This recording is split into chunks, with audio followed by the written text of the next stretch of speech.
Welcome back to our channel. నేను మీ మాదిరి. ఎప్పుడు కూడా ఇవన్నీ కూడా అవసరమైనప్పుడు కాకుండా అనవసరంగా అంతా అయిపోయిన తర్వాత దొరికిన ఉపయోగం ఏది ఉండదనమాట. అంతా వ్యర్థమే అనమాట. మరి అలాంటివి ఏంటి అని అనుకుంటున్నారా? ఏం లేదండి. ఆకలితో అన్నప్పుడు దొరకని అన్నము, అలసిపోయినప్పుడు దొరకని నీడ, దుఃఖంలో రాని బంధాలు, కష్టంలో రాని స్నేహాలు, చనిపోయిన తర్వాత వచ్చేటటువంటి ప్రేమ. ఇవన్నీ కూడా ఎప్పుడైతే మనకు అవసరం అవుతాయో అప్పుడు కాకుండా, అంత అయిపోయిన తర్వాత అప్పుడు ఎలాగో అవసరం అయిపోయింది కాబట్టి మనం చేసే సాయం గూడా వాళ్ళు ఎలాగో వద్దంటారు అని చెప్పేసి, ఆ నిమిషం దాటిపోయినటువంటి తర్వాత వచ్చేటటువంటి ఇవన్నీ కూడా ఏది కూడా యూజ్‌ఫుల్ కాదు. ఎందుకంటే ఆకలితో ఉన్నప్పుడే ఎవరికైనా కానీ అన్నం విలువ తెలుస్తది. ఆకలితో ఉన్నప్పుడు మాత్రమే మనం దాన్ని పెట్టినప్పుడు అన్నదాత సుఖీభవ అని వాళ్ళ నోట్లో నుంచి వాళ్ళకి తెలియకుండా బ్లెస్సింగ్స్ వస్తాయి. ఎందుకంటే ఆహ్, అన్నం దొరక్కపోయినప్పుడు పడేటటువంటి వేదన అనేది వాళ్ళకి మాత్రమే తెలుస్తది. అది దొరికినప్పుడు పడే ఆనందం కూడా వాళ్ళ నోట్లో నుంచే వస్తదనమాట. ఆటోమేటిక్‌గా వచ్చేస్తదనమాట ఆ బ్లెస్సింగ్ అనేది. అలాగే బాగా అలసిపోయినప్పుడు ఎక్కడా నీడ లేదు. కానీ ఒక్క నీడ సేద తీరటానికి కొంచెం నీడ దొరికితే చాలు అని అందరం కూడా ఎదురు చూస్తాం. సహజంగా అలసిపోయినప్పుడు ప్రతి ఒక్కళ్ళం కూడా చేసే పనే. అది ఒక చెట్టు కావచ్చు, పుట్ట కావచ్చు, ఏదైనా కావచ్చు. ఒక దాచుకోవడానికి ఒక నీడ జస్ట్ అలా కాసేపు సేద తీరడానికి అని చెప్పేసి అనుకోవచ్చు. లేదు అంటే వాళ్ళు ఏదో సిట్యుయేషన్‌లో ఉన్నారు. ఆళ్ళకి నిలువ నీడ లేకుండా పోయింది. అలాంటప్పుడు వాళ్ళకి నీడనివ్వడానికి మనం ఆ నీడనయ్యామనుకోండి. అంటే వాళ్ళకి ఆ గత్యంతర పరిస్థితిలో ఒక రోజో, 2 రోజులో వాళ్ళు ఏదో ఇబ్బందుల్లో ఉన్నారు. అలా ఇంట్లో నిలవ నిలవడానికి నీడనేది లేదు. అలాంటప్పుడు మనము ఒక నీడనిచ్చి మన ఇంటికి తెచ్చుకొని ఏదైతే ఉందో ఇంట్లో ఉంచుకొని వాళ్ళకి మనము ఒక నీడని కల్పించామనుకోండి. అప్పుడున్నటువంటి కృతజ్ఞత, అప్పుడు మనం చేసిన సాయం వాళ్ళకి ఎంత గొప్పగా కనిపిస్తదంటే, అది మాటలతో కూడా చెప్పలేమనమాట.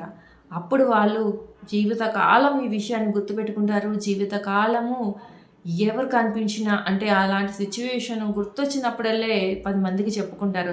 ఆ రోజు వాళ్ళు నీడ లేనప్పుడు మాకు నీడనిచ్చారు, తోడుగా నిలిచారు. ఎప్పటికీ వాళ్ళ రుణాన్ని మర్చిపోలేము అని చెప్పేసి చాలా ఆనందపడిపోతారనమాట.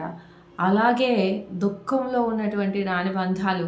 ఇప్పుడున్న రోజుల్లో మనకేదైనా కష్టం వచ్చింది అంటే, బాబోయ్!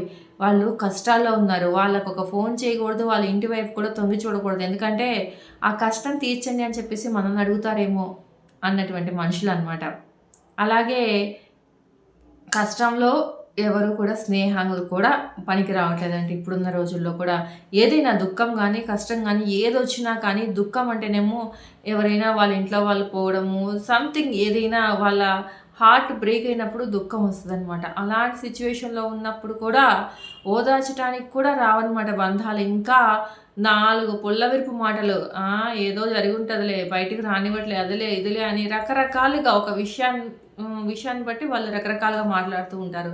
ఇంకా అలాంటి బంధాలు ఉంటే ఏంటి, ఉండకపోతే ఏంటి అన్న ఫీలింగ్ తెప్పిస్తారనమాట.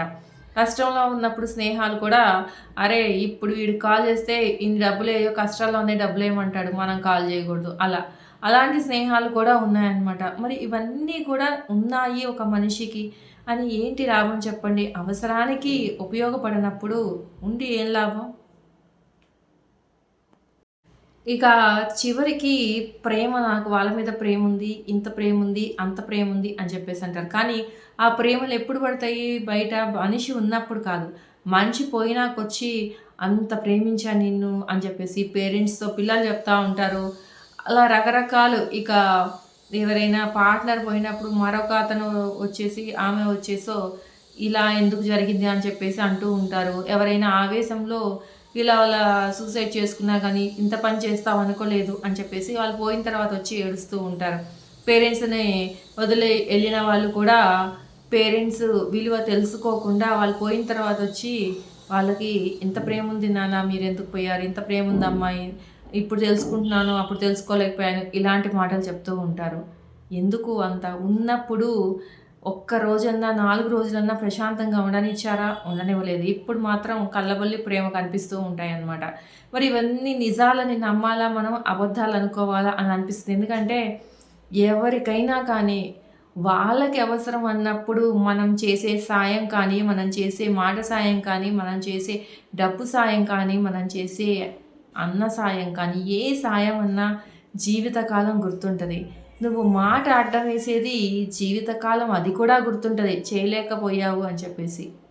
కాబట్టి సాధ్యమైనంత వరకు మీకు వీలైతే సాయం చేయడానికే ట్రై చేయండి. ఎందుకంటే అలాంటి రోజు ఎప్పుడు మనకొస్తదో కూడా తెలీదు. ఎందుకంటే కాలచక్రంలో అందరము కూడా బందీలమే కాబట్టి ఎప్పుడు ఎవరు ఏంటి టైం ఎలా ఉంటది, ఓడలు బండ్లు, బండ్లు ఓడలు ఎప్పుడవుతాయి ఇవన్నీ మన చేతుల్లో లేదు కాబట్టి దయచేసి చేయగలిగితే మాత్రం సాయం చేయండి. అలాగా తప్పించుకోవాలని మాత్రం చూడొద్దు. మీరు వాళ్ళకి ఫ్రెండ్స్‌లానో, బంధువుల్లానో ఇంకే రకంగా ఉన్నా ట్రై చేయండి చేయడానికి.